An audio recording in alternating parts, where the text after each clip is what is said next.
born for this moment. This is it. This is it right here.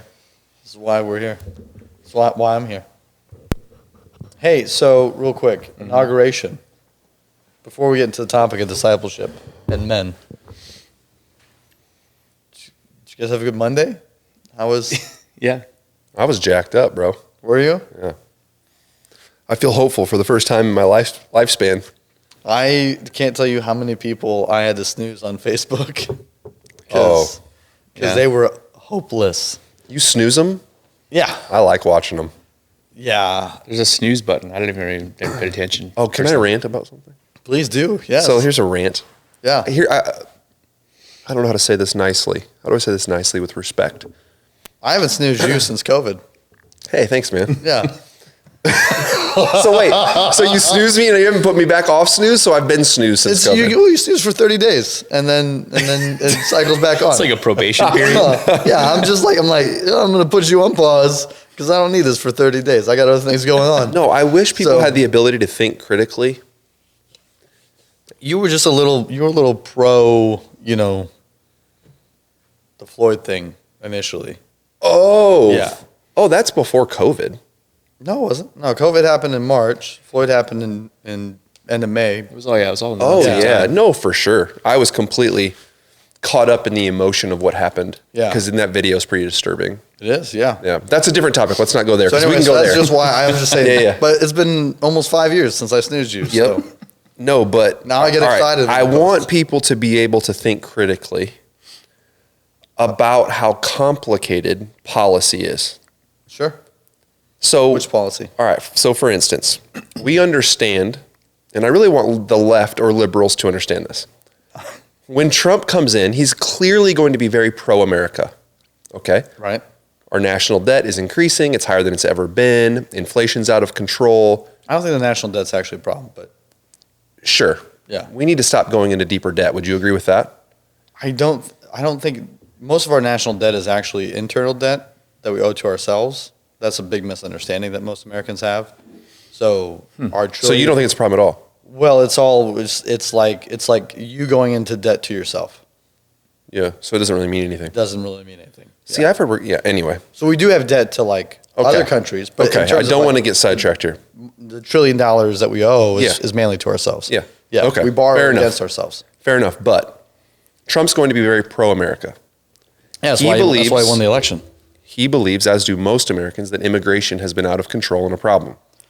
Well, yeah, I mean, illegal immigration has been. Immigration's been fine. It's right. Immigration policy has been pretty jacked up under the Biden administration.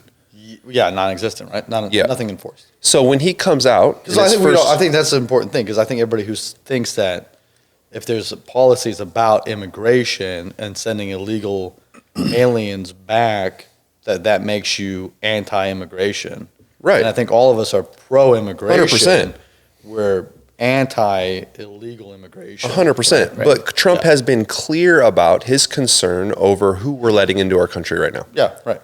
Fair statement. Listen, if America's not healthy, America can't help anybody. Yeah. And so is Mayor Adams in New York, right? Which that dude came out, he was like, yeah, I'll cooperate with the Trump administration.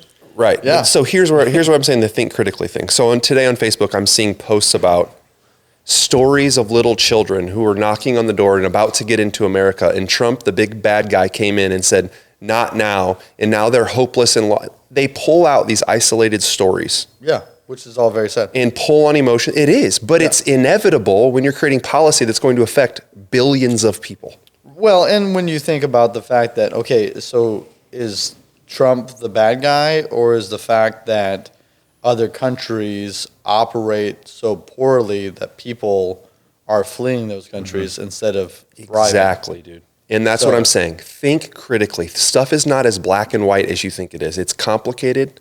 It's going to affect millions of lives either way. Yeah. But he's going to be America first. And I just don't want to watch this isolated sob stories about every policy that he makes for another 4 years without people thinking critically about it. Well, and we're seeing the impact in Europe and stuff with countries not being their country first, right? I mean, Germany's having a heck of a time with all of the Syrian refugees that they've taken in. I mean, oh, dude, you just brought something up. This could go on side topic here, but I'd love to know your guys' opinion. Can I bring something up? I think we're already there. We're already there? We're All already right. there. So, biblically speaking, Yeah. there's a big debate right now on should you love your family more than you love other families? Okay. Who's debating this? No, hold on. I'm going somewhere. Do you have an obligation to love your wife and children more than you love another family's? Yeah, that's a covenant. Okay. Yeah. Okay. That's Are you asking us if we believe that? Yeah. Okay, I think both of us, right? It's a very natural response to say that's, yes. That's literally the agreement that we enter into. Right. But if you extrapolate that out, do you have an obligation to love your city more than you love a different city? No. Okay, so it stops there for you. You don't have a covenant with your city. You don't think in God's sovereignty, He's placed you here to make a difference. It's the town you've been raised in. There's a special, like it's your homeland. You don't think God designed us that way? I do not think that every individual has a binding covenantal agreement with the city they reside in. No. I'm not saying it's a covenantal agreement. All right, what about your church? I mean, I think if You should love your church more than other churches. You enter into a covenantal agreement with your church, right? So By then you membership. don't believe we should love our country more than we love other countries? Well, you have an agreement of citizenship, right? Yeah. So, I mean, I think that creates opportunity for you to. You can say the same thing about a city. Nah, it's different. It's different. I'm saying no, it's different, but you understand the premise of what I'm saying is that there is a very natural. Yeah, earlier you were talking about nuance, so that's why I was trying to hit on. No, yeah, and I want to talk about nuance, Yeah. but I think So this is so where. I think there's an agreement that you have as a citizen of a country that's different than a citizen of a local municipality. Yeah, so this is where. Jump in at any point here. No, I'm observing. I mean, my thought on it is that I understand what you're saying from the agreement perspective and the covenant. Obviously, we agree in the family. I think what the church agreement and the covenant does, though, is it extends out into the city by nature, as in, like, if you're a part of this church was planted by God in this community, and so therefore this city is important to God more so than the one next because He put you in this church and you agreed to be here. Yeah, does Paul have a special call to Rome? You know what I mean? It's not like I don't think you As a Roman push citizen. aside other cities, but I do think you're here intentionally, and if you agree, does that make sense? Yeah, I just think that in terms of like cities and churches now, I think that would have been more true when churches were more community based, or like if you're in a place like Chicago when churches are more neighborhood based. Anyways, but what's your point? Here's where Yeah, I'm. get to your point. Let Yeah, me get to your the thing, point. and then you guys will Get have to your point. You guys will have more to Because weigh in on when I yeah. get to the point. Okay. Right. The point is, as Americans, Yeah. okay, How does this tie into Syrian refugees in Germany? Is exactly. This gonna tie back? This is where I'm going. All right, land this plane for me. We have an obligation to love our country and put it first Okay. before other countries. Where I think there's this false conception or and this is a big argument right now in Yeah, right, Christian right. world. Yeah, yeah. Do you see where I'm going now? Yeah, I understand. Yeah. Where some people are like, oh no, everybody, Yeah. we have an obligation to everyone. So the poor countries, let them in. Yeah. And not understanding, right? Yeah. You see what I'm saying? Yeah, it's the globalization trend that's been taking place. Yeah. Right. Right. And I think Jordan Peterson's spoken very eloquently on this, that globalization promotes tribalism, which simultaneously erodes nationalism and individuality, Yeah. both of which ends up in more tyrannical rule, less care that you're able to provide, philanthropy goes down, renewable or having proper energy sources goes down. All of that erodes Yeah. when you move to a tribal format. Yeah. And so So to bring it back full circle, I think people have to understand whether you like it or not, that is going to be Trump's outlook for the next 4 years. yeah, and I think that's why you got in. Yep. Yeah. Yeah, I think. But I don't think that's a wrong thing, especially from a Christian perspective. Yeah, I think that you have to have a different presupposition than what Christianity offers to get to where globalization makes sense. If people are basically good, globalization can make sense. But if people are fallen, then nationalism and individualism Yeah. makes more sense. Yeah. Right? So, in terms of what's going to promote the opportunity for Christians to do the most good. Yeah. So if you're listening, moral of the story is think critically when you see sob stories coming out, pulling on emotional heartstrings. Yeah. Well, and it is sad, and we can be invested in. I mean, the immigration process is complicated. You can sponsor families who want to immigrate. You can help people navigate through the process of doing that. There are people who are actively doing that, who need help doing that. You can participate, but don't sit on Facebook like you're some kind of freaking superhero. Oh, sorry, guys. It's okay. What a rookie. He's a very important person. There was one person he said could interrupt the podcast, and they called. So. Yeah, right? It was me. The only thing I was going to say is that back to that, the sob story situation, is that it blows my mind how people oversimplify things and like deduct things all the way back down to that simple, situation like Josiah's talking about, where like the family can't get into the United States, and then now all of a sudden, because the family can't get to the United States, and Trump's behind that initial or that move in the moment. And then if you're a Trump supporter or you voted for Trump, like now all of a sudden they draw this line across all of this information to say that like you hate immigrants. Right. It's like this oversimplification of like, there's so much going on, year to year, day to day, whatever you want to say that matters and changes. And it doesn't like change the heart of a person who, it's not like I sit and look at, because I voted for Trump, and I sit and look at this little girl that can't get to the United States, and I'm like, serves her right, or some weird thing like that. Right. It's like, it still breaks my heart, but it doesn't change the fact that we have to, we can't just change policy and things all around that one simple moment. You know what I mean? I don't know. Well, and if you look at Obama's administration, what's the, top big three thing for him? Border control, right? You go back to Clinton's administration in the 90s, big deal, border control, right? What's Hillary running on against Trump? Border control, right? So, like, to make this somehow like this is a Republican idea, that's crazy.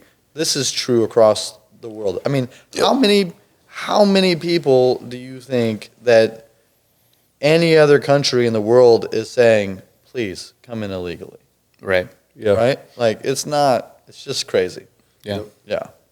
Like, and that's where I feel like the news and social media has been just gaslighting people for 4 years. Like, this is not a new thing. This is not a bad thing. This is a necessary thing. So, and it doesn't make you anti-immigration, any of that, right? Yep. So, Speaking of last week, I want to jump to, if you don't, and first of all, pull that mic towards yourself a little bit. I want to make sure everyone can hear your beautiful voice on camera. Like, do this. There it is. So last week you told me to push it away. This week you told me to pull it forward. I did not. I've never told you to push the mic away. I rewatched. He told you to pull it closer because I was laughing because you went. He said, pull it forward, and you went. I get that look a lot from Gerad. Glared at. No, so listen, last week we talked about biblical masculinity. Sorry, I didn't have tacos last week. I do better if I have some tacos before we do the podcast. Better mood. Amen. Way better. Yeah. But last week we talked about biblical masculinity in response to that article. That was basically, is servant leadership a problematic term? And it's not. Well, I don't know. You kind of said it was. You didn't like it in general. I think it's an unnecessary term. Yeah. Unnecessary term. I don't think that's what's causing men to be soft in the church. Okay. Let's start there. So I want to get into the nitty gritty now, because we didn't really get to last week.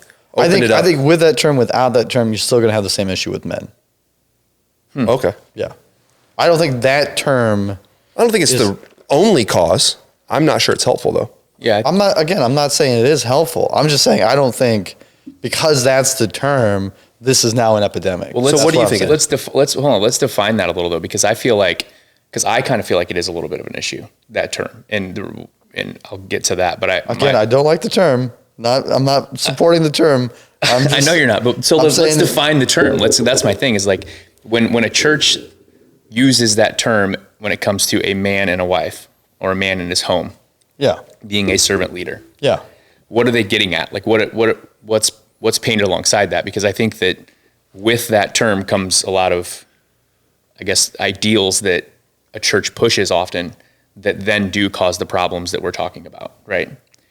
And so a soft man or weak leadership or whatever that you want to. So my question is like, what goes along with it? So how much are we tying this conversation back to the article still, or how much are we just having a conversation about what churches should be doing to have discipleship. Because like I think the article, he addresses the fact that when you talk about servant leadership, they bring up in the Gospel of John when Jesus puts on the towel and serves people. But at the same time, he then brings up that, Peter says, you can't be crucified. I won't allow it. And Jesus says, get behind me, Satan, right? Yep. And so he's talking about, well, Jesus decides to serve and he decides how he's going to serve. He doesn't allow others to determine the ways in which he serves, which is a compelling argument to a degree, right? Because he's Jesus, and so it's kind of hard to draw a straight line without there being some ego there, where obviously Jesus being Lord of all, correct, no one else gets to determine that. So, Right.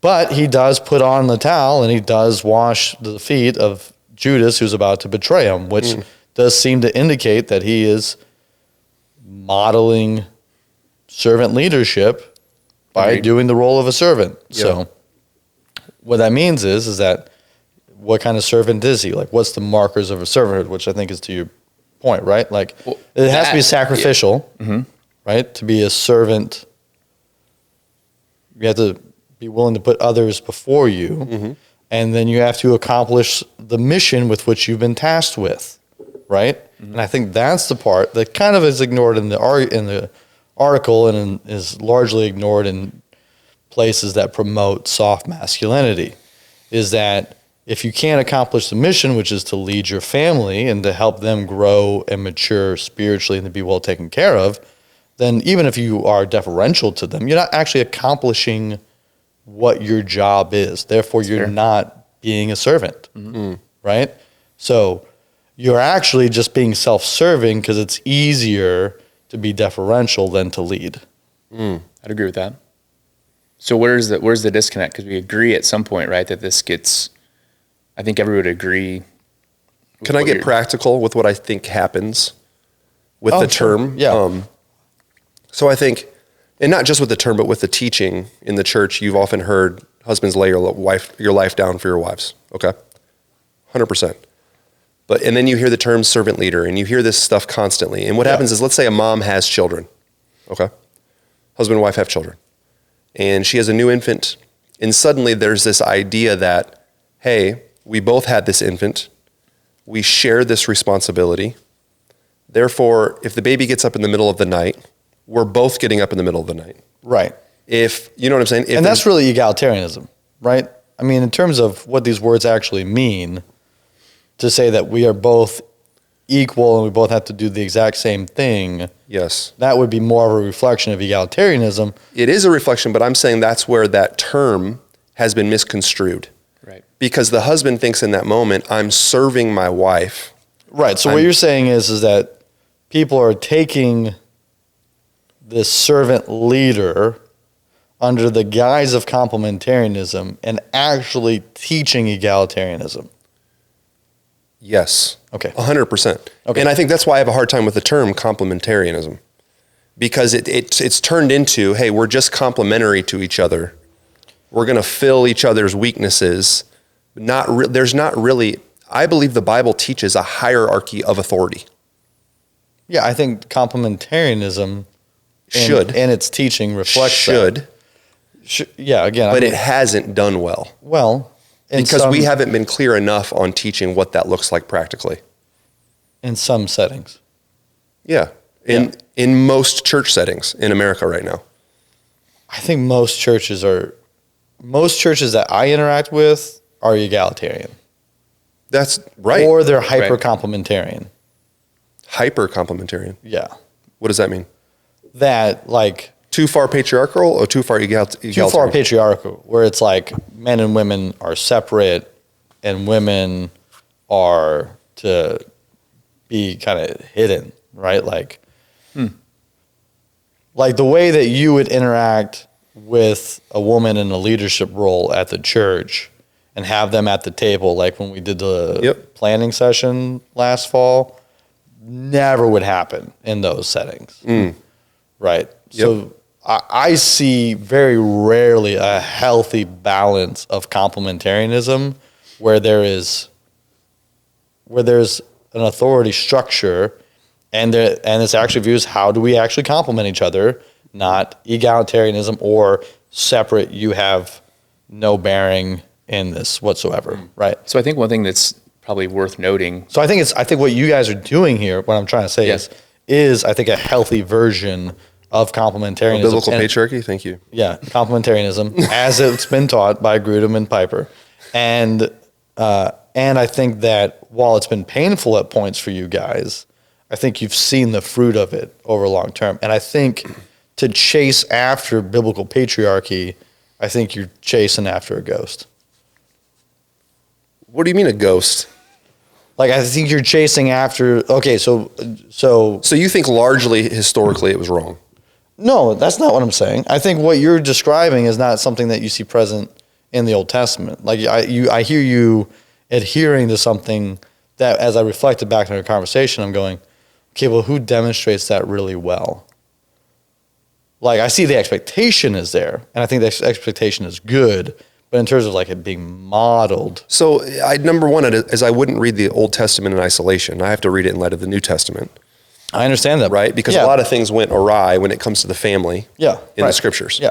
But what I do have is Genesis, which Paul refers back to when he talks about how a man and a woman should relate to each other. Right. And that's what I say biblical patriarchy. I'm using patriarchy in the term of fatherly rule.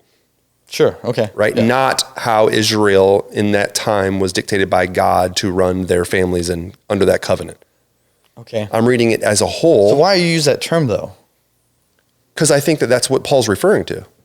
Headship by a man. Okay. I just feel like biblical, like I understand that we use these terms of like patriarchy, but they're not really biblical. Well, because the term patriarch is fatherly rule. It's what it literally means. Right. And I think that's still the system God has intended. But I think headship is a better term. I think you're onto something there. It may be, you may think it's a better term, but that's not what the word means. Yeah, I think it is what you're intending it to mean. Yeah. Is more accurate. You just don't like the word rule. No, I think rule is fine. I think headship rule is fine. Yeah. Okay. I don't have a problem with rule. Then why did you make that distinction? Well, I think because when you refer to the patriarchies, anyone who's doing biblical scholarship patriarchs is referring to the patriarchs, Abraham, Isaac, Jacob, right? So you're immediately a kind of a red herring or a misnomer in biblical language of where you're pointing to, but then to go back to a pre-fall rule system, then I think you're going into more of a headship model. When people talk about patriarchy or matriarchy, they use those terms. Okay. Jordan Peterson talks about this. Yeah, I understand. We've never had a matriarchy in the history of civilization. A predominantly ruled by females culture. It's never existed. Yeah. That's a common term that people use. So even outside of the Bible, patriarchy is a common term. I understand that's a common term. Right. But but you're not appealing to, you're trying to appeal to this specific period. Sorry, Brandon, we're going down. I'm learning. Yeah, it's great. You're going down to this. Anyways, so we agree. Move on. Only thing I was going to say is that I think that from an application standpoint, there's a lot to discuss, and these nuances are like great conversations, and I do think that like it defines things. But I think you guys are saying so close to the exact same thing that it's almost comical. Like, you know what I mean? Like we're having a discussion. At some point, it's going to be you guys have to arm wrestle and figure it out. Yeah. So tell me what it looks like played out then. Let's get down to it. What does it look like in your home? Yeah. So No. Answer that question. I want to know what it looks like in your home. What part? What do you want to know? I want to know, practically speaking, Yeah. Can you give me some types of situations where headship would be played out in your home? That maybe the outside, right, the secular culture would look at and be like, whoa. Yeah, I mean, I think that, I set the schedule in terms of the trajectory of where our family goes and what we do, how we spend our time. And I, have full veto power if there's something that we ought not to do. So you do have full veto power. And does your wife honor that veto power? Yeah, of course. Yeah. I know you say of course, but realize that like most people that would know that. Yeah, I'm trying to think. I think we complement each other, right? My wife does a lot of the managing of the home in terms of like the day-to-day for sure. And so do you think that's what it should be? Do you think that that's what the Bible teaches and that's what culture should be? Yeah, I think I think that's the picture there, right? That, and I've had this conversation with other leaders, right? That's like, well, you can't both lead your family, be the primary income, and manage everything. Like, it's just not feasible, right? And this is where I think the complementary point is helpful. And my wife, I think, feels respected and has autonomy with decision making, so she doesn't feel like I'm micromanaging her life and have my thumb on her, which I think is where this often goes as well. Okay, so pastorally then, Yeah. your wife, this is a scenario I'm going to play out here. Okay. Your wife is an attorney. Before you guys got married, she went and got a law degree. Cool. Okay. Keep going. She gets hired. I don't know. Why did we go from so practical to this? Because this is very practical. It happens all the time in the church, and I want to know your response to it. I know, but I thought we were talking about my home life. We are. You just painted that, but I want to talk about how you deal with it. What, do you really want to keep going? No, it's fine. Let's go with this. All right. My wife got a law degree. Keep going. Your wife, let's pretend she got a law degree.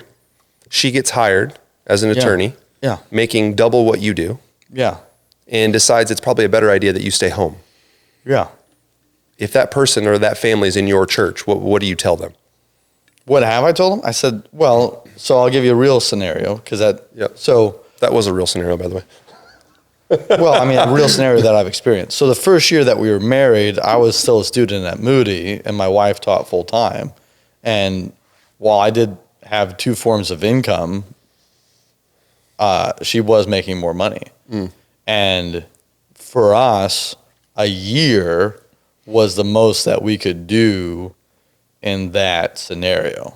And it was challenging for both of us to have that, what we felt like was out of order. And so what did that lead to? Like, I mean, why was it challenging? I'm just yeah, I curious. mean, it was challenging because she felt like for me to be the man and to lead, to be the primary income provider. And so she felt like things were out of balance there. And we lived with it for 9 months until I got out of school, and that was the last that we lived in that situation.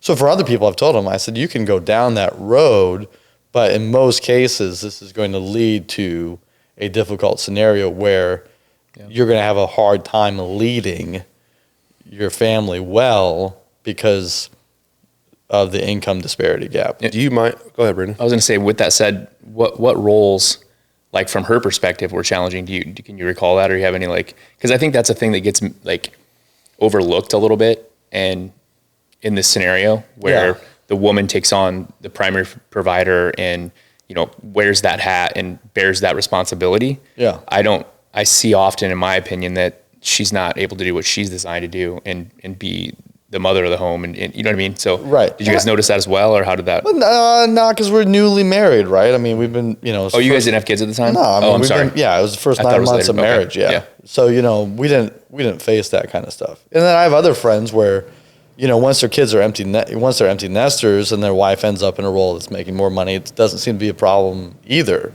It doesn't seem to get things out of order for them. So, but it does seem when you have young children and, you have, some people have you have the family that kind of steps in and fills that void. Other people, they just hand their kids off, and pay someone to raise them, and they make it through that way. And so I think that's your degree of where your conscience is surrendered to the word and where you feel like your convictions lie for how your family and your home needs to operate.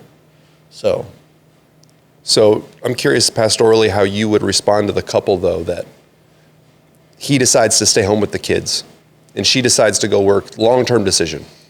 Yeah, would you say that they're I'd warn them.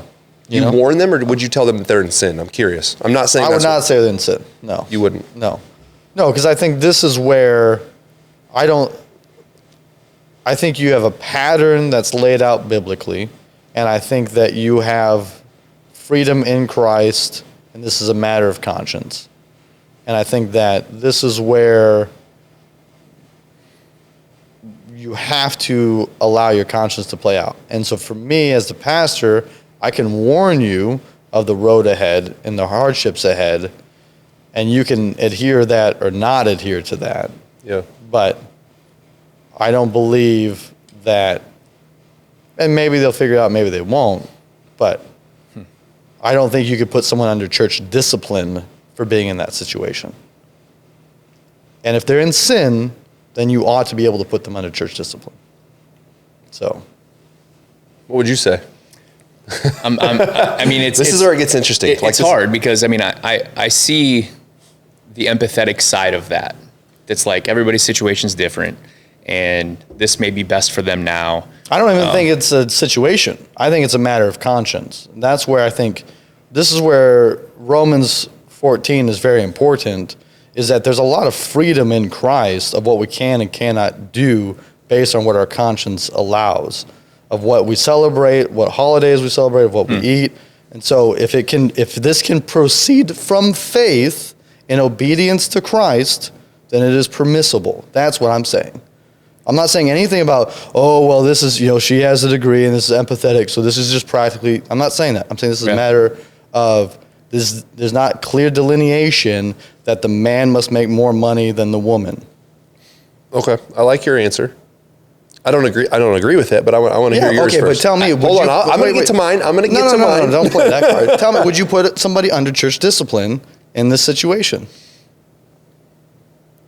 That question convicts me because there are situations where I wonder if I should have. Because I saw it playing out. I could see that it was unhealthy. But were they doing it from a position where they were doing it with clear conscience, or were they being overly pragmatic about it? Because that's a difference. That's an interesting question as well, because they can see the chaos. Right.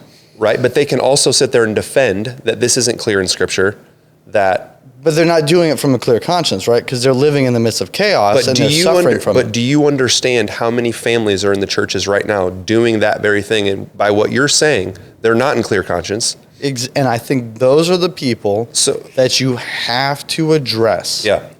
But I have to address it. But I'm telling you that I think that 80% of people living in that scenario right now are not doing it from a clear conscience. I think the women are burdened. And again, percentage-wise, all that, I have no stake in that. There's no argument I have to make about that. I feel like that's, so like for me, like my perception of that is that, and I'm trying to draw a parallel to something else that makes more sense, but it's almost like a loophole, it seems, right? Like it's like this, how are you as a pastor going to know if they're truly doing it in clear conscience, or if this is some sort of front they're putting? Like that's a really tough thing. And I'm not even saying I'm for the church discipline or any, you know what I mean? I'm not saying that.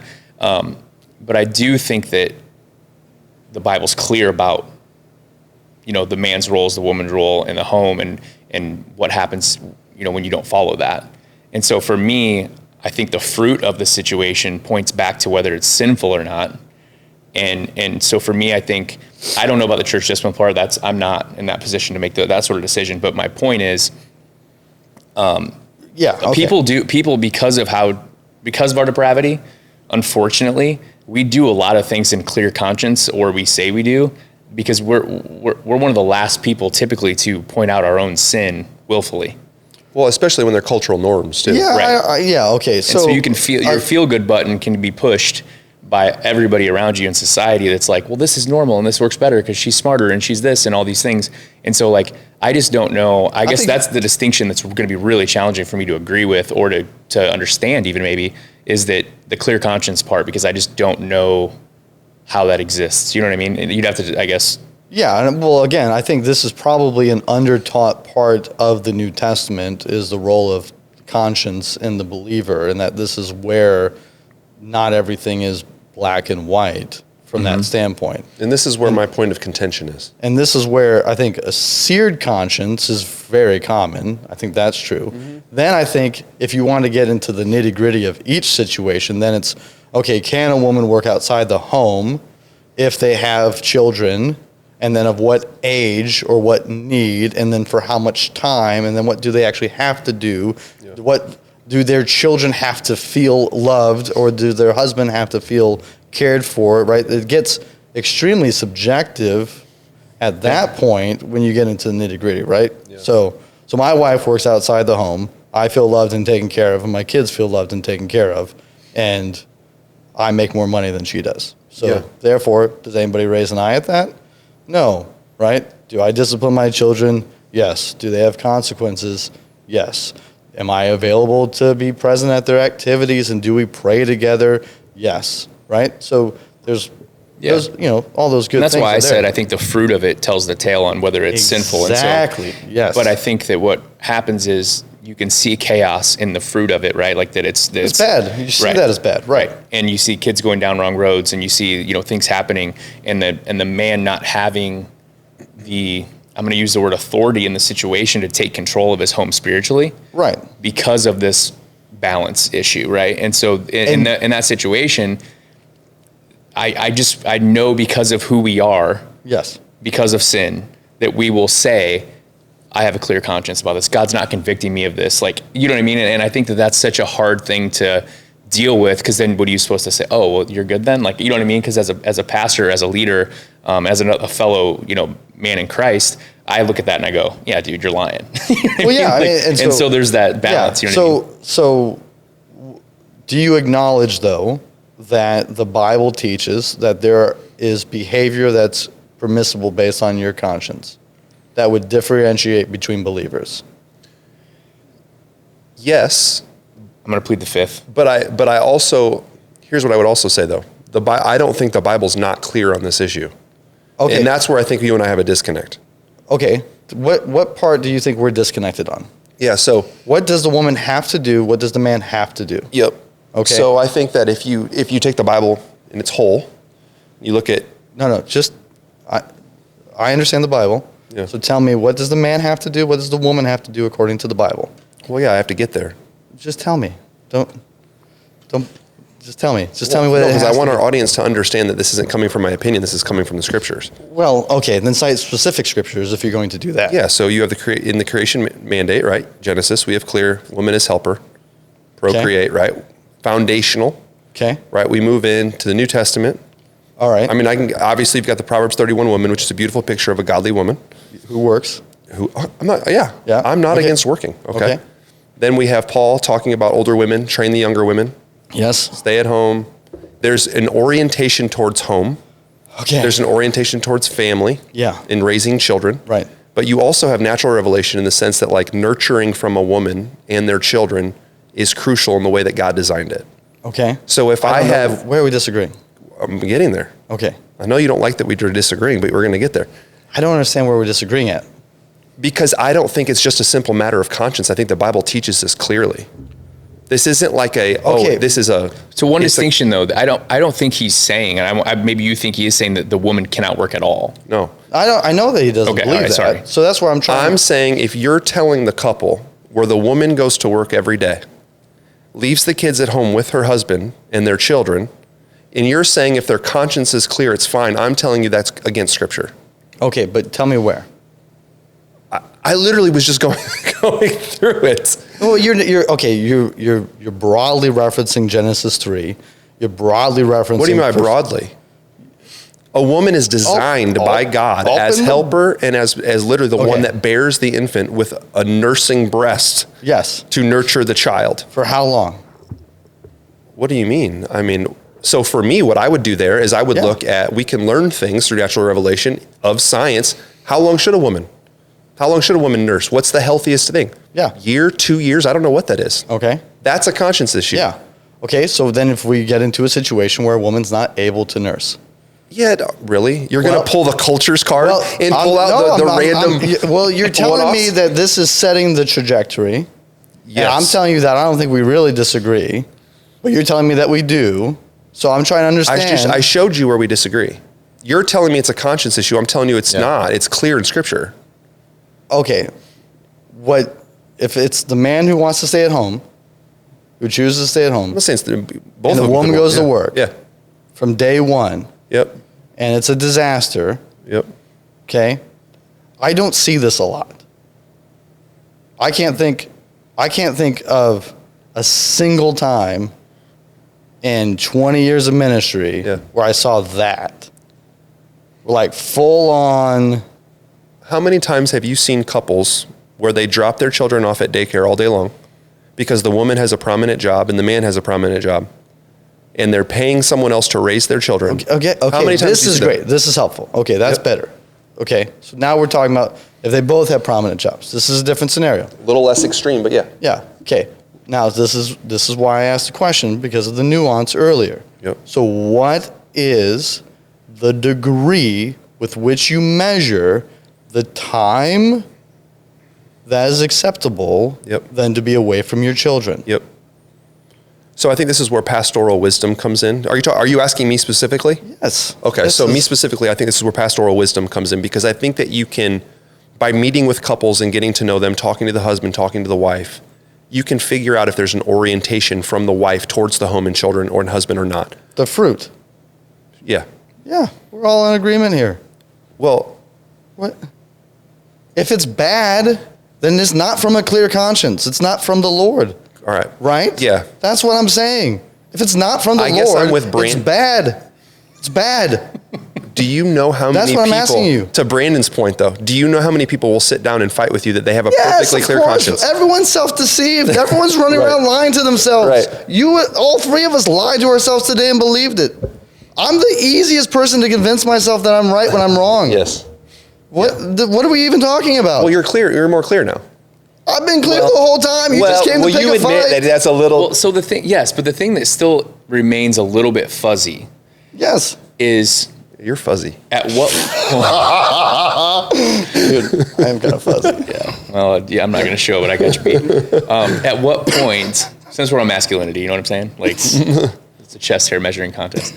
At what point, though, do you step in, and how much do you step in as a pastor? Because here's the thing. That's that's a great question. That's what That's a great ruffles question. feathers. Yeah, Like right. we could have these opinions in the circle all day long, and no one cares. Like the people in your congregate. Well, You might get a couple comments about this one. but that's fine. But what I'm saying is, in real time, people in the congregation, in your congregations, aren't really going to be too upset about it until you start actually challenging their current home and that's situation. why I asked the question, right? So, and I think this is an important question to wrestle with, because I do think there's a growing trend in the reform movement of lay elders to be overreaching into people's lives to dictate what they do, and that it can quickly spiral in an unhealthy direction, especially with a non-rotating elder board, and become very ingrown and cultish. So this is a question. I do not currently have any elders that I am overseeing. Yeah. You do. So to what degree do you and the governing elders have the ability Yeah. to determine what someone does with their life? Yeah, because it is so. I hate using the word nuanced, but every situation is so unique It should be. I think Right. I 100% agree with that. that I have never, in my pastoral career, went in and been like, "Your wife needs to quit working." Yeah. But what I have done is, over the significant amount of time in counseling, shown them Yep. and bared to your point, bared to their conscience, "Hey guys, like, you're off biblically here." Right. Let me show you the word. Yeah. And you want to know where your pain is Yeah. coming from. Yep. It's because you're not actually doing this from a position where you're trusting God. Yeah. You're doing this from a position where you're trusting money. Amen. Right? And where I've gotten the most fruit, to be honest with you, is not even in personal counseling. It's from the pulpit. I have preached messages just about women and infants and what the data shows from natural revelation about an infant being with a mom. And dude, in the last 3 years, we have had an astronomical number of women be like, "I'm done working." Right. And they feel convicted. Yes, it bared their Right. conscience. Yes. Yeah. And that's great. Right. And so their conscience, which I think is more like carbon monoxide detector than a smoke detector, which I Yeah. think emotions are like. And I Yeah. think emotions are more likely what's to drive the train when we're trusting something other than God. Yeah. So when the conscience is leading and they go, I need to stop this, then that's the win ministerially. So do you right? think, and so maybe, so just to clear this up for them. But you also don't do a lot of personal counseling, right? In terms of your... I do a fair amount. Yeah. Especially with marriages.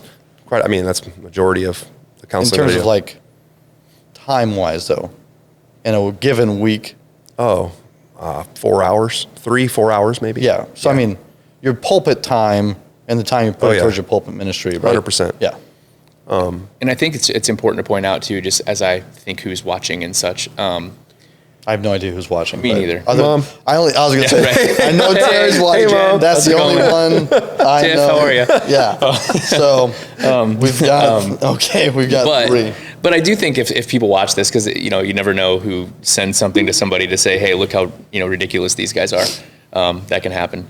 But with that said, when I think we believe the same things, but that when you start to like talk to a family or counsel a family in the situation, there's a strong connection with the man that man to man that gets built in a community, and I think that's important to point out. Like, just thinking of the people you've dealt with this situation on, you're dealing first with the man and saying like, hey, this is your family, this is your wife, like learning from him, what the chaos looks like, what's going on, where his shortcomings are, can he fill these gaps first, and you know what I'm saying, like be the man God's called him to be. Yeah. But it's not like I just want people to understand, and I know you do, but where Josiah's not going in to like sit down with the woman first and be like, hey, you shouldn't work, right? Like, That's it. Yeah. You get what I'm saying? Your husband makes no money, but you need to quit your job. Yeah, like- and I think in an earlier conversation in the fall, we kind of had this conversation about Ephesians 5, Yeah. right? That for the man, this is where you need to pay attention, right? Yeah. To Yep. love your wife as Christ loves the church. You focus there. And don't say, well, when my wife submits to me Yeah. like the church is supposed to submit to Christ, then I will love her like Christ loves the church. And to the woman to focus on your role of submitting, and we can unpack that, to your husband as the church submits to Christ, Yeah. and allow him to focus on that part and you focus on your part. Yeah. And that is where holy matrimony will occur, right? Yeah. Is when we focus on our responsibilities. But if Yeah. we focus on the other one's responsibilities, then we're always going to be Which is where the amiss. complementarianism actually works, when you're focused here and here. Because I think that the problem I have with the complementarianism part. Yes. What? No, is that yes. You guys put me in the middle. It's comedy. That's like this fight and this. You literally said the same sentence. What I like about but what I don't like. yeah. No, but what I don't like about the idea of it, when it's done biblically, it makes perfect sense. And Completely agree. It's exactly like you're talking about, right? Ephesians 5, and you're doing you, and you're connected to God, and you're doing what He's asking you to do, and vice versa. Yeah. But complementarianism is like this weird concept. I think that if the world gets a hold of it, and gets infiltrated into the church in any way, where it's like, well, I'm complimenting her and she's better at that, and it's the natural side of what she's acquired, as opposed to like what's God's directing her to do. I think that's just egalitarianism. Yeah. And then that becomes egalitarianism. Yeah. Yep. Okay. So do we all agree that in Eden? I don't think any of us disagreed about anything No, I this know. whole time. Probably not. It's all semantics. I don't think so. I It's think it all was semantics. fun. I think there's something about you that I'm just like, let's go. There's a clear level of contention that's like this fun banter between you guys. That's what makes it fun. That's why it's called Disformed. Disformed. I didn't Fair want to get a enough. guy that just agreed with me on It's pretty everything. funny. I think our whole friendship has been based upon It this. is, and it's Yeah, almost 100% like good. when you say something or vice versa. It's like the initial thought is like, how can I disagree with this, but still be accurate to what I believe. Absolutely. Yeah, like I just had to think of an opposing viewpoint. So, because I think we did one podcast where it's just like, oh yeah, I agree. Yeah, I agree. We also did one or two podcasts that we never published because they were arguing the entire time. That's all it was. That's fair. It was only one. It was only one that we couldn't great. publish. But No, but do we all, for the audience here, do we all agree that in Eden, right, if God's restoring nature in our transformation, see, you had to go there. what? Well, because your eschatological viewpoint is coming out. Oh, sorry. Yeah. Anyways, before we go there. Yeah. All right. This is where I thought we were going to go by a practical conversation. Yeah. So a year ago, my impression was that, okay, so you have a ministry, Men of Valor, Yep. which is your men's ministry here. My impression was, and so I'm kind of curious to be caught up here, is that that Men of Valor was not a prominent role within Rock Church. But it seems to be more prominent today than perhaps a year ago. And I may just be misunderstanding those conversations, but it seems like it's kind of changed, and that there's been good fruit that's been born from that recently. Can I get my observation on that? Yeah, go first. So, I think Men of Valor was originally a little bit launched in response to our strong, like, women's group called War. That's my opinion a little bit. Like, there was like this need for it. There's clearly we believe in it. Yeah. But the women's group, Women of the Rock, are like basically like had, been doing a ton and like doing really well. Yeah. And Men of Valor kind of popped up, and I think the initial stages of it were, we should be doing this, and so we're doing it. Right. But not passionately. Over time, Yeah. That's changed quite a bit, because in the pockets in which it were successful, it was very successful. Yeah. And we believe, I know you believe the same thing, that like in order to change the church, you have to address the men. Yeah. So let's talk about that, because I think let's pretend for a second that only church leaders watch this podcast, and there's a lot of churches that would benefit from having more strong male leaders in it, where most churches are primarily, especially at the lay level, heavily women, right? Yeah. So how would you coach a pastor to develop a stronger presence both in the men's ministry, Men's of Valor, and also a stronger male leadership, not just at the elder level, but at various ministerial levels? So I actually just taught this to pastors. Our network leader had me come on and talk about what we were doing. Yep. So I had to lay out what we were doing. And it's tough because I've landed there on accident. Through reading, we started Men of Valor. Well, through the sovereignty of God. I mean, 100%. Yeah. Let's get a proper reform. Yeah, but I think that initially I remember hearing that stat that you can't find anywhere. I think I've talked about this. Yeah, it's true. Yeah, I love it. There's It's a great stat out there. No one knows where it's from. Yeah. But well, it's because it's a pastoral stat, and 80% of pastoral stats are made up. It's amazing how many pastors have used that stat, and I cannot find. Dude, I've tried AI. Yeah. It's not out there. Anyway, they say 93% of the time, if you get the man, you get the family. Yeah. Okay. Now I don't know if that stat's true, but I can tell you this: that observationally, it's true. If you can get the man, you can get the family. Yeah. And so I started to just read about what it looks like. And I think what I became convicted about is that family. Who were you reading other than Doug Wilson? Michael Foster, Joe Rigney. So to be honest with you, Michael Foster probably impacted me the most. Okay. I love that guy. I think he's down to earth. I think that he separated himself from the Wilson camp. He's one of those guys that'll hold the line. He doesn't care who it is. Yeah. But when I became convicted that family was the foundation of God's intent in creation. Yeah. It's how societies flourish. Right. It's the foundation, and it's being attacked in America. Has been for years. I got passionate about preaching family. And when you start to preach family, you dig into what does the male look like? What does the female look like? What does raising kids look like? Yeah. Well, out of that, I'm like, man, you look at our church, we are a passive men, egalitarian, women everywhere. Everything is advertised and marketed towards women. Emotionalism runs rampant.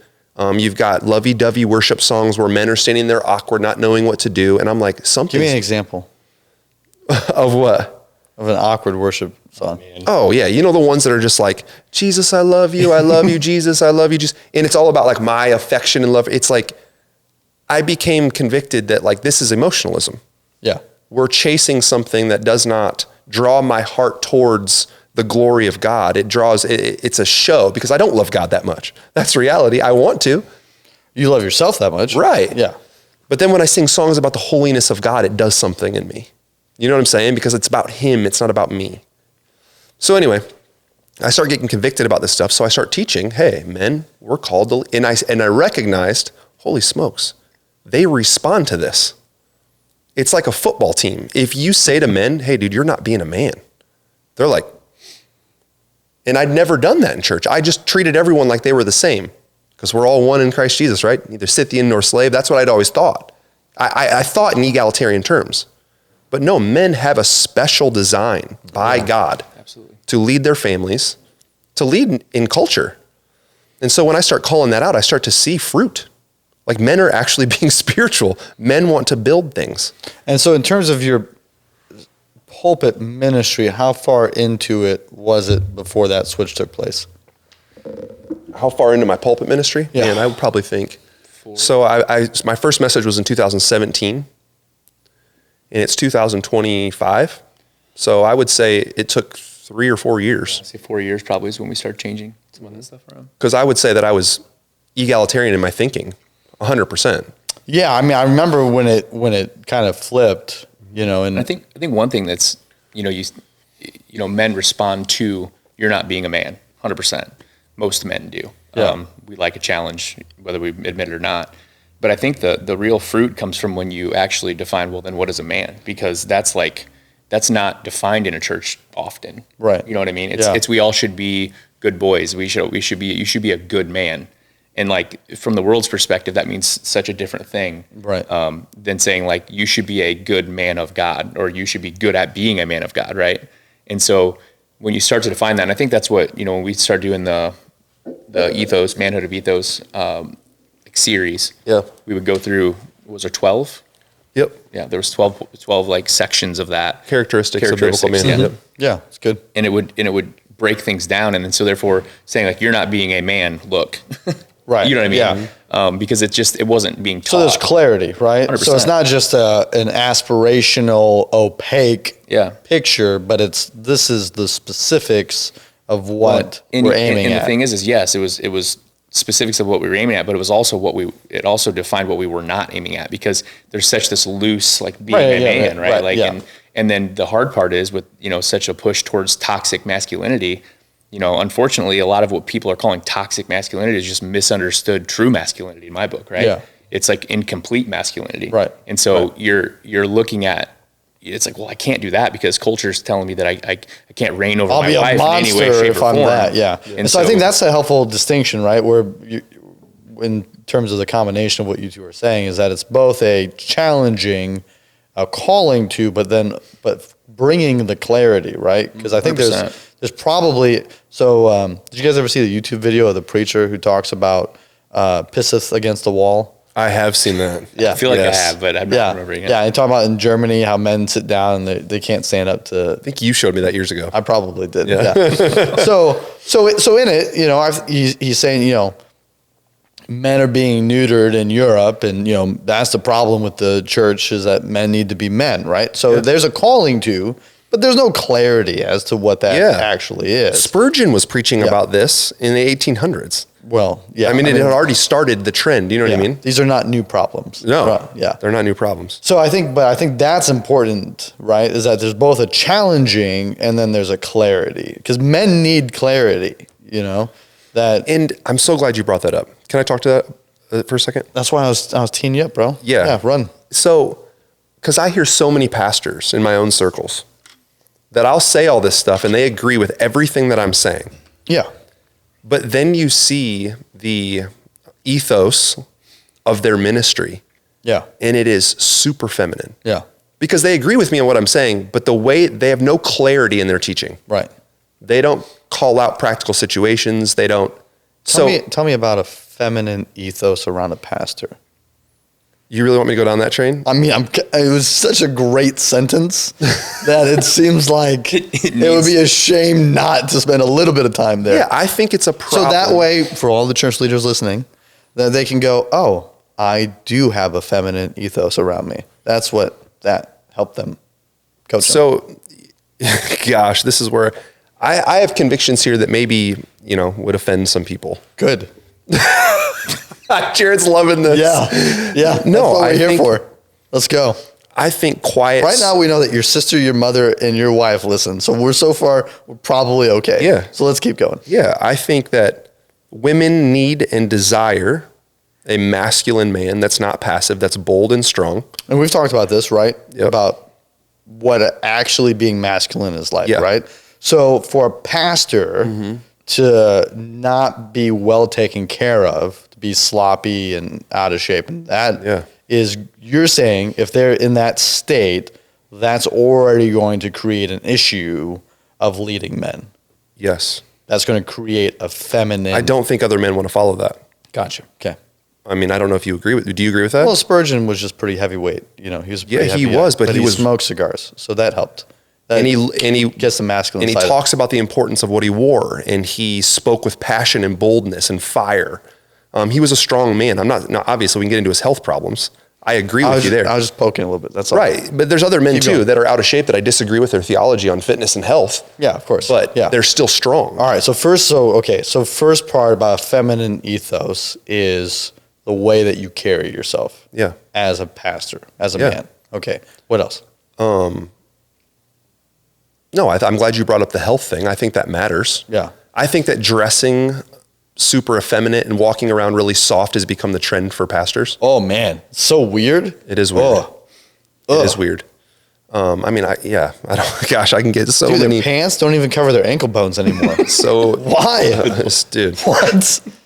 Yeah. I mean, it's one thing if you're sitting and you're cross-legged and your ankle bone comes out, but if you're just walking around, like, why? Yeah. Golly. And it's because we've taken on this idea that they're so thin. Yeah. They're so thin. He's just poking right now. He's having fun. He's poking right now. Or they're plump and then their legs are little. Like, no, dude, they need some quads. No, I'm not getting that. I'm not going that far. Let's keep going. Okay. But I am saying, like, the typical American pastor that I run into is very soft-spoken because we've taken on this idea that Jesus was very passive and soft. He's gentle and lowly and true in some senses towards our sin, right? So then, okay, let's delineate between soft-spokenness in terms of meekness, gentleness, and those qualities. Yeah. Because those qualities are supposed to be present. Yeah. And introverted. So can I say something? Yeah. So something that's just for clarity. There's been some distinction that I've had to like wrestle through a little bit because I've been reading Gentle and Lowly, by the way. It's funny you said that, but amazing book. But Ortlin, grab it on Amazon. Yeah. So the thing that's interesting though is that, Jesus deals with us gently, right? That's obvious to most people. And like you're talking about, that's this picture that gets painted. And he deals with us when we come to him and we repent. It's gentle. But that doesn't mean he deals with sin gently. You know what I'm saying? Like he doesn't, it's not like he looks at sin itself and goes, oh, it's not a big deal. I don't have any like hatred response towards that or whatever. Do you know what I'm saying? Yeah. And I think there's a huge distinction there on I'm passive and I'm gentle in the church as a pastor, but like you have to be a strong man of God and you have to have some sort of righteous anger towards sin in your congregation or you're never going to get anywhere. So 2 things. One, did you guys ever watch the Vintage 21 videos? I did not. This is where they would dub over the old Jesus film.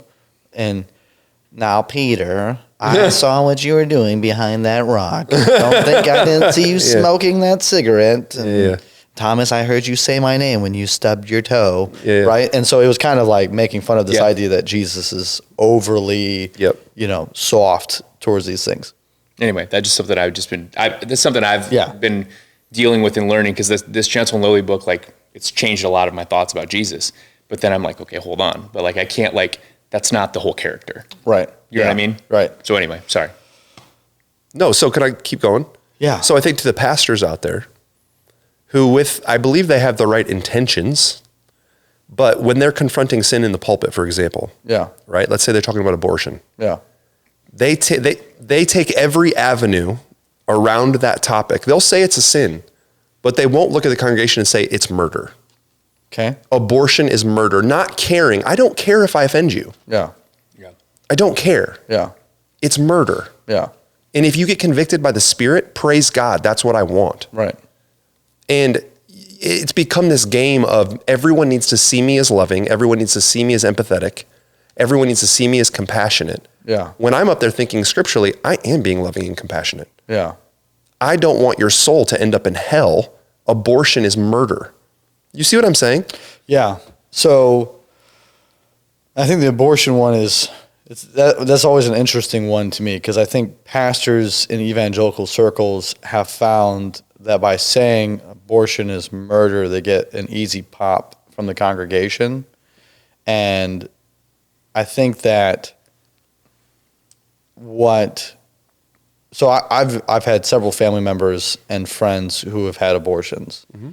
And Same. So I think about one person in particular and the inability for that person to experience forgiveness from that sin was a big roadblock in maturing in her faith. And she knew abortion was murder. Yeah. And she would call it that. But she would not allow herself to experience forgiveness for being a murderer. Okay. So what are you implying then? Well, I think that is where I see the divergence in the pulpit, where I think there's a propensity to dance around it and not to say it, which you're describing. And I think there's a willingness to get the pop where people will cheer because you called it murder. But I think the ability to preach where you confront the sin while still drawing out the ability to experience God's healing Yes. is, I think that is the challenge. That is the challenge. You have to preach hard against sin while always being centered on the gospel. That's it. And but here's the thing. But I don't think people actually do that. They don't. Well, yeah. They don't. They typically go one way or the other. You get fire and brimstone. That's what I'm saying. Yeah. Or you get this dance in the middle. Yep. And this is what Tim Keller got blamed for a lot. Yeah. He started just going more left. I'm seen as more gracious, and I stopped calling out blatant sin. Right. And you're right. That is the hard part of preaching. Right. Yeah. And so I just see guys always moving the pendulum one way or the other. Right. Yeah. Right. And I still will live and die on, and this is what I'm nervous about, some of the Moscow type stuff, the Doug Wilson camps, is losing centrality on the gospel and becoming so focused on the family, so focused on the sin. Yeah, and I think this is where, if you feel I see this a lot with leaders, that leaders feel the need to either be viewed as right or as wrong. Right? So they either need everyone to agree with them or they need everyone to be against them. And they're not comfortable with the fact that there may be a mix. Yeah. Right? And I think that is where the gospel is centered. Yep. You're going to have those who cheer you and you're going to have those who oppose you. Yeah. Right? And they may change. Yeah. Right? You think about Jesus coming down the Mount of Olives and they're covering the roads and they're cheering him as they enter the temple. And then a week later, the crowd is still there and they're shouting, "Crucify." Yeah, so a perfect example. So right? Sunday I preach a message and I'm going through, we're in Genesis 4 last week. And we're talking about, it's the first time we see polygamy in the scriptures. Yeah. Basically the message of the core. Didn't take long, right? Like boom, we're having multiple wives. But I'm talking about, there's two things that we basically did morally. Number one is we debased marriage. Number two is we lost the value for life, because you see both polygamy and you see murder right away. Yeah. And so I'm talking about that, and I go after the women pretty hard in modesty. I said we've devalued. Don't think that just because you're not having multiple wives that we haven't debased marriage. We have in all kinds of ways. We have men looking at porn. Yeah, polygamy we have women. exists. Yeah, right. Yeah, Jesus exposed the heart and said, "Hey, right." Yeah. All of us deal with this issue. Right. So I kind of go after the women kind of hard, which is another thing you don't see men doing from the pulpit very often. Yeah. I can get it after the men. Going after the women is scary. Well, yeah, because they're actually there. Yeah, right. And they're gentler. And I go after modesty and I say, listen, if you think that you're doing that in the name of women's rights, I can wear what I want. Don't come at me. I said, you liar. Yeah. You liar. You're doing it for attention. Yeah. You're doing it to feed your ego. You're doing it for your pride. Do you have a lot of women who are like that here? Man, that's hard. Because I always feel like when guys do that, I'm like, are you preaching to like one person or is this like everybody? What are we doing? So here? we've had a huge influx of young people. Yeah. And I know that's prevalent in that culture. Yeah. And so, yes, I have people in my church that I'm specifically thinking about when I'm preaching. Yeah. But anyway, I'm just saying it's because I'm thinking about, so when I think of, we have different caveats for our preaching ministry. So, and I think about, what percentage of the congregation does this need to be a problem for me to make it a premier issue? Yeah. So does that make sense? It does. And as the pastor that knows these people intimately, I have a whole row of teenage girls. Yeah. Okay. Yeah. I've got an influx of young women. Yeah. And I've already hit the men really hard the last week. really hard. So I'm like, okay, the women, I need to talk to this issue because I see teens already dabbling. Oh, so you're being egalitarian. You're taking 1 week for the men, 1 week for the women. Whatever. And so I bring it up, but here's my point. Let me get back to what you were saying. Some people are going to like you, some people are going to hate you. Yeah. I have a new couple that comes. Yeah. Okay. Boyfriend, girlfriend. Yeah. Younger couple, young 20s. Someone follows up with them. Hey man, what'd you think of church? Yeah. The guy's like, loved it. Coming back next week, but my girlfriend won't be there. Great. Right. He loves it. She absolutely hates it. Home run. Right. And I think that I've become comfortable. Yeah. Every message I preach, I have people that are like, let's go. And I have people like, I hate him. Yes. Yeah. You know? Yeah. So I think you're generally a fairly polarizing person though. I'm blunt. Yeah. I think. Yeah.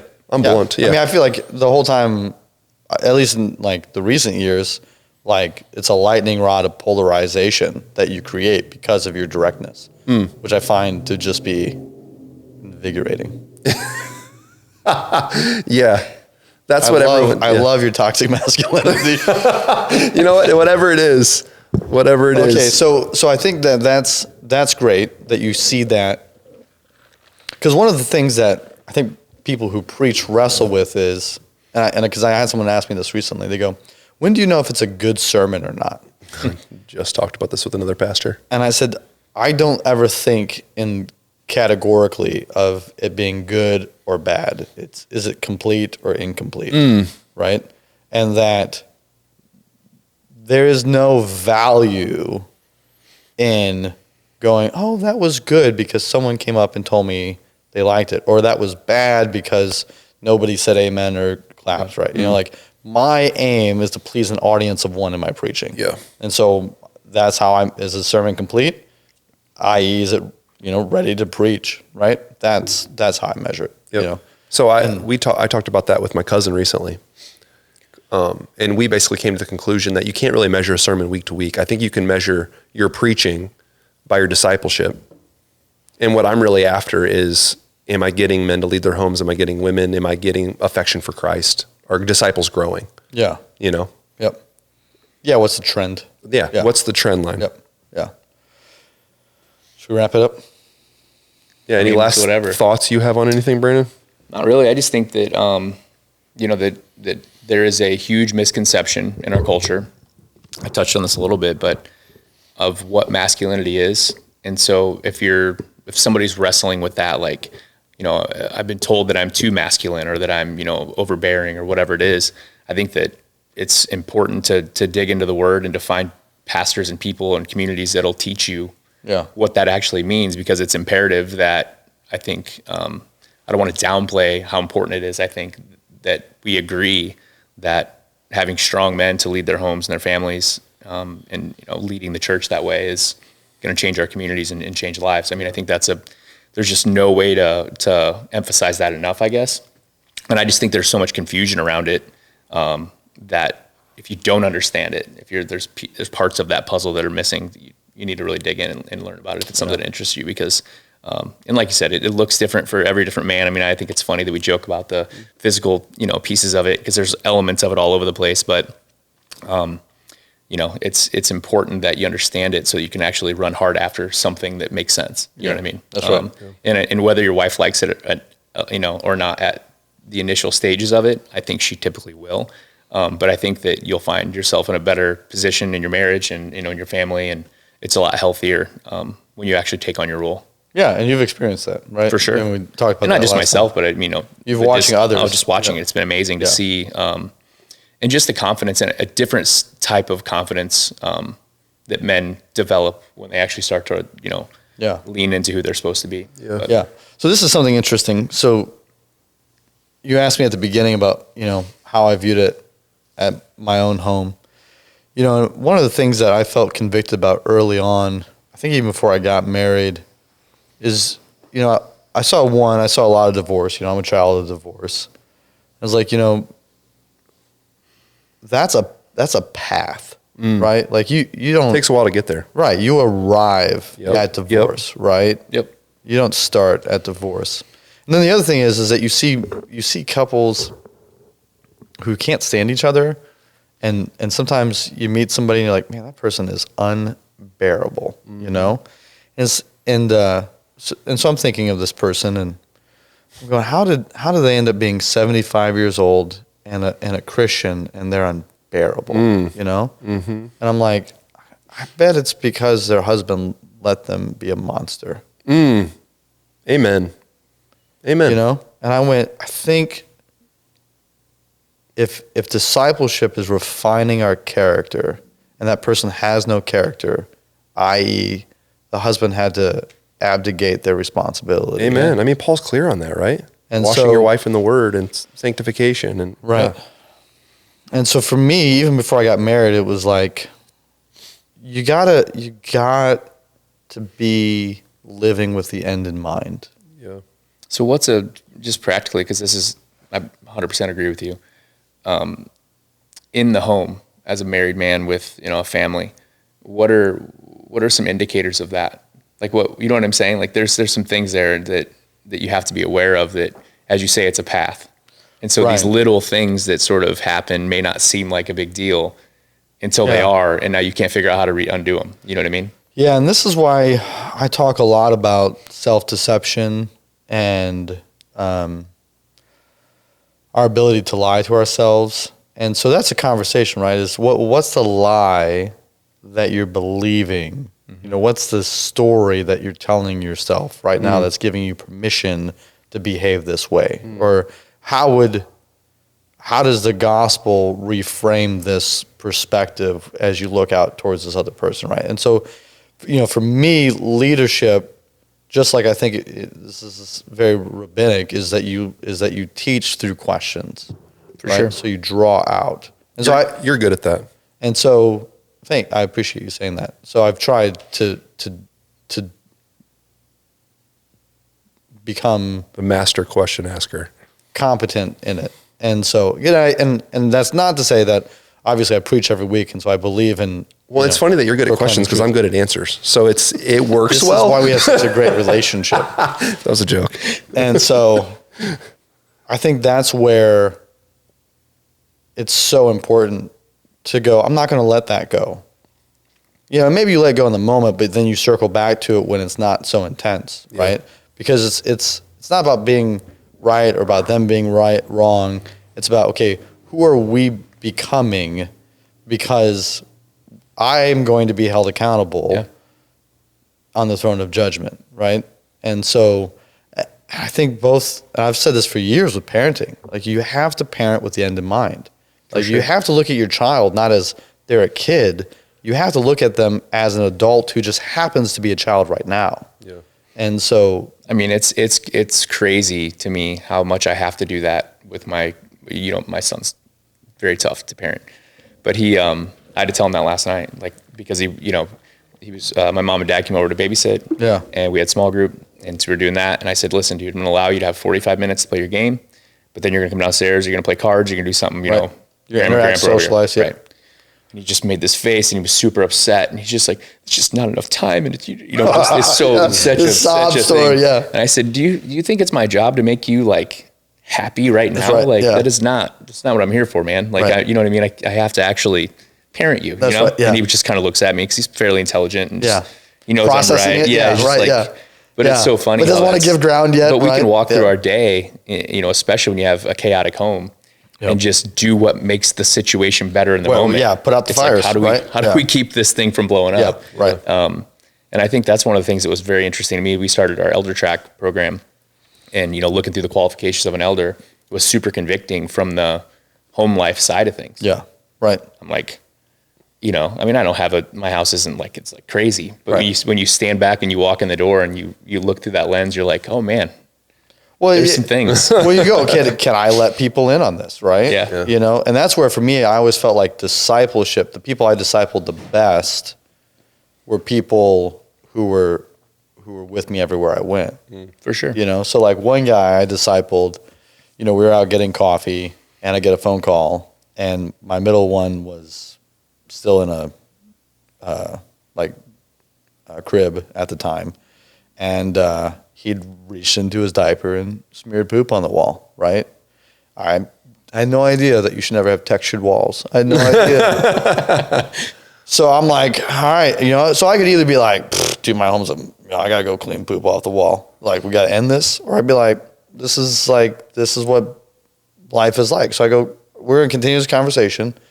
So I set up the gate and the door, and I'm on the inside of the room and he's on the outside of the room, and we just continue our conversation there while I clean poop off the wall, And like, for me, it's like that. When you talk about like hospitality, right? You talk about managing a household well, and like, can you let people in? It's like, I can be in control. And, my son had to be disciplined because he was old enough not to do it. Like, he knew consciously what he was doing. And if you can't model that for people. That was weird for him to do at 12, by the way. Listen, bro, I feel like it's baby steps. Okay, it's baby steps. You got to crawl before you walk, all right? No. Yeah. I hear you. Anyways, but I appreciate what you shared about your son and that, it's, hey, I got to call you out on this. Yeah. Yep. All right. Thanks for listening, everyone. Thanks, if you guys, like the video, share the video, subscribe. Send it to all of the pastors that you know with feminine ethos. Yeah, please. And put Josiah's email with it. Yeah. Just personal phone number's fine. That's right.